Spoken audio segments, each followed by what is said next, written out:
There are quite a few food items that I constantly need stocked up in my kitchen to be able to make practically all of my meals, and if one or two of these items aren't in my kitchen, then I probably won't be able to make the meals that I want to make that day. So that's why I'm going to be sharing with you today all of the vegan essentials / staples that I need in my kitchen. Yeah, as a vegan, as a teenager, and I personally live in like a meat eater's house, so everyone else in my family eats meat and eats dairy products and eggs and practically all animal products. So that's why I need these items to be able to make my meals, because I make my meals myself. So I hope that makes sense. I'm just gonna jump straight into the video and share with you all of the items that I like to have in my house. So the first item that I like to have in my house are Brazil nuts, and these have selenium. I'm gonna write it on the screen right now, but I can't really pronounce it, sorry.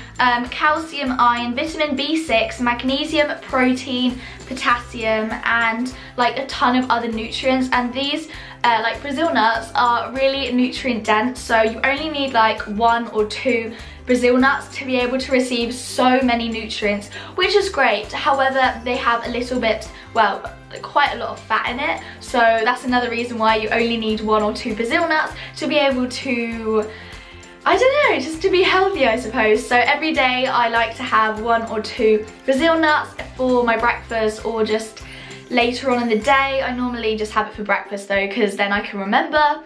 And yeah, I receive so many nutrients from Brazil nuts. Another thing I like buying weekly is frozen berries, and I buy like a whole kilogram of frozen berries. And this is because like frozen berries are also nutrient dense, and they are full of antioxidants and fiber like helps with our digestive system.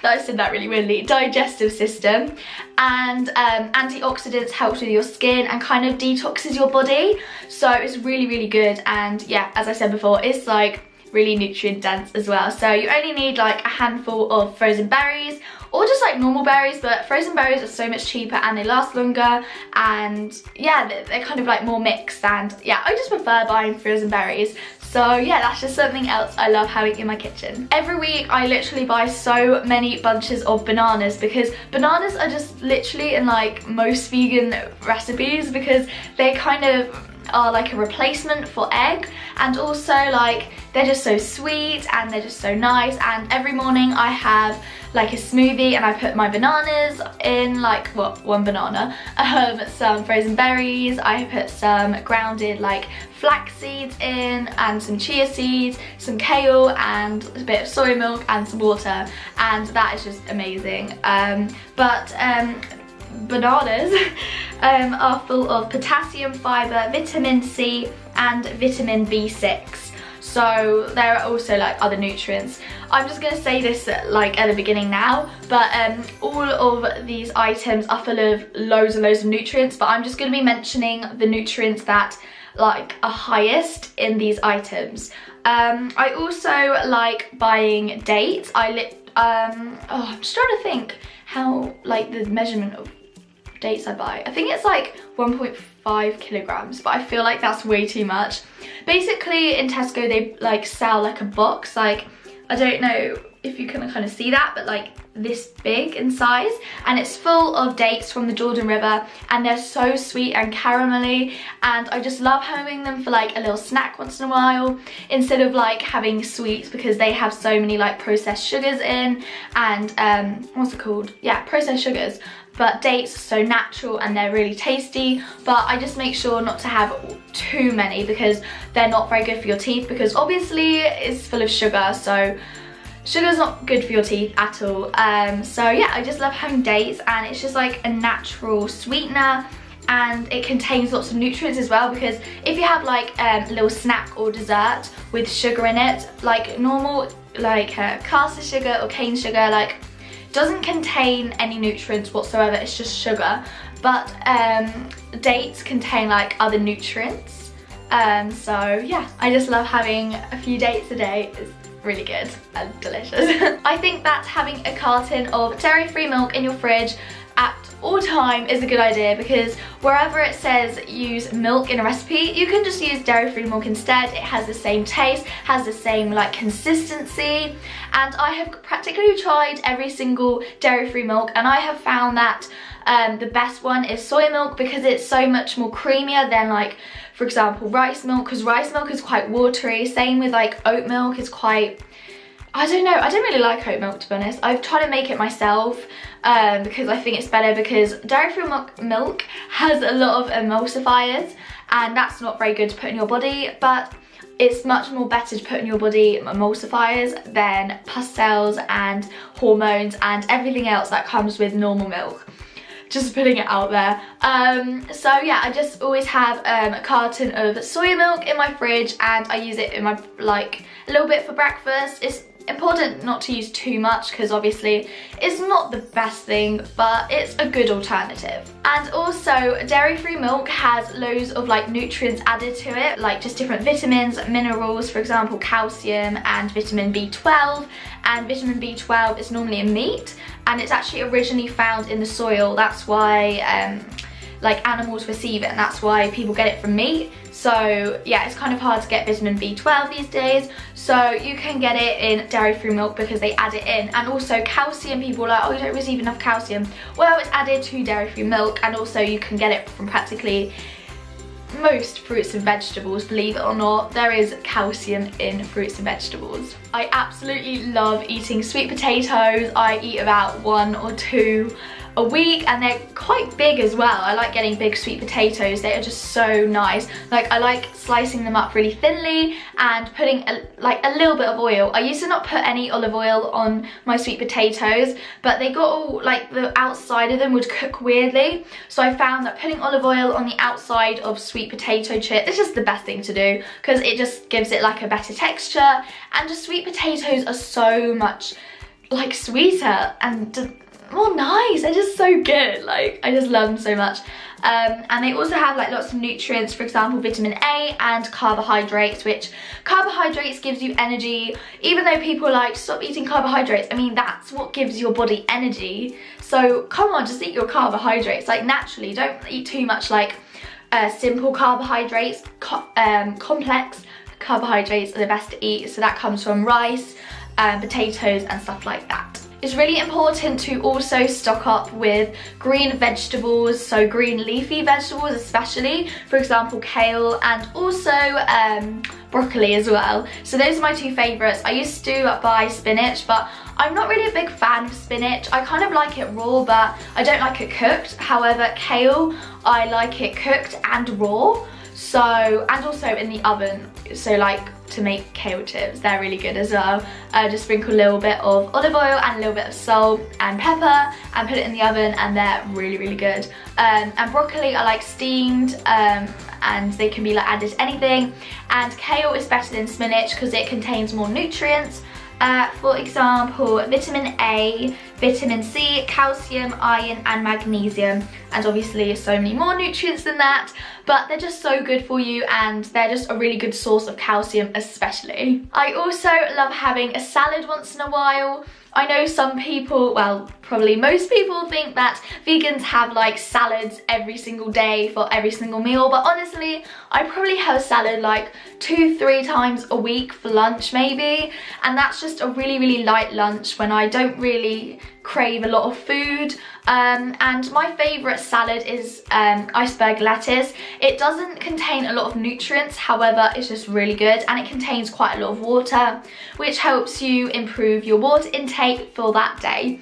And yeah, I just really like iceberg lettuce. It just doesn't have much flavour, but it means that you can add more flavourful things to the salad, and it just helps with like texture, and yeah, it's just really tasty. I really like it. Nutritional yeast is the next thing I love having in my kitchen. However, it's kind of hard to find. Like, when I first went vegan, I just watched a ton of vegan videos, and I still do, but in lots of recipes it says to buy nutritional yeast. So I went on a hunt to find nutritional yeast. I went to every single supermarket, no one had it.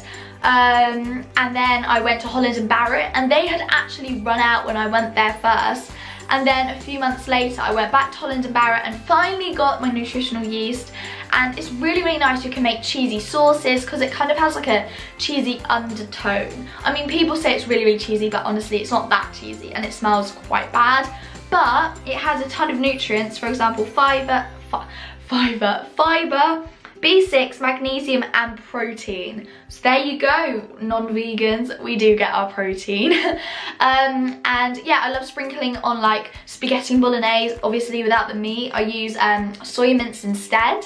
And then I mix it with like some pre-made tomato sauce, and I add some like whole wheat pasta, and then I sprinkle some nutritional yeast on top instead of parmesan, and it is so good. Like honestly, if you're just like transitioning to veganism and you miss meat, like I personally didn't miss meat, actually, believe it or not, I didn't, but if you're missing meat, spaghetti and bolognese, like a vegan version of it, is really good with some nutritional yeast. And yeah, it just has so many nutrients. The next thing that I like buying is brown rice, and this is really high in protein and magnesium, and it's so much better than normal white rice because it has like, yeah, it just contains more nutrients because it just hasn't been bleached and stuff like that, that normal like white rice has. So yeah, it's more not fluffy, it's kind of more dense actually. I just like the texture more, and I think it just tastes much better as well. I actually thought for a very, very long time that apples don't contain a lot of nutrients, but I recently found out that they do. They contain lots of nutrients that other plants don't. For example, antioxidants, as I explained before, it kind of detoxes your body, it's good for your skin. I don't know how to pronounce it, but it's phytonutrients. And antioxidants and phytonutrients reduce your chance of developing cancer and diabetes, and there are so many other diseases that it reduces the chance of you having it. So literally an apple a day can keep the doctor away, I believe that is the saying. So yeah, I actually recently have started eating 1 apple a day because I used to not be a big fan like of apples, but once I find out something is good for me, I literally just start eating like quite a lot of it. But yeah, I just eat an apple a day, and I kind of dip it in a little bit of peanut butter, and that is really, really good. Mushrooms are really tasty, especially when you not steam them, like kind of fry them, but don't fry them in oil, fry them in soy sauce. Sounds really, really weird, but it's really good because like the mushrooms soak in so much of the soy sauce and it makes the mushrooms salty. So yeah, I also like them kind of in like raw salads, and there's like a ton of other recipes that you can put mushrooms in, and they're really high in vitamin D and protein. And vitamin D is in animal products, but your body produces vitamin D when it receives sunlight to the cells, I believe. So yeah, from sunlight and from mushrooms, you can receive enough vitamin D. If you're not, you can always supplement, but I just like eating mushrooms. If you don't like eating mushrooms, just get out more. It's quite nice, just go on a nice walk. The last 2 things that I love having in my kitchen, and that are my staples and essentials, are beans and flax seeds / chia seeds. So sometimes I either have flax seeds, sometimes I have chia seeds, and sometimes I have both. I just make sure I have one or the other. So beans contain a lot of protein. I'm pretty sure everyone knows that it contains protein. It also contains calcium, iron, vitamin C, vitamin B6 and magnesium, and flax seeds or chia seeds contain fiber, protein, calcium, vitamin B6, magnesium, and it's very high in omega-3. So yeah, as you can tell, plant products contain a lot of nutrients. Just from those 15 to 20 items I have on my list of staples, I will probably receive all of the nutrients that I need in the day, like 100% my daily intake, which is amazing if you think about it. Because like the stuff on my list is very nutrient dense, so you don't need a lot of food. Even though people think you do, you don't. You need to eat a lot of food to receive enough calories when it comes to eating plant foods, but you don't need to eat a lot of plant foods to receive enough nutrients. So yeah, that's it for my video. I really hope you enjoyed it, and yeah, see you next time. Bye.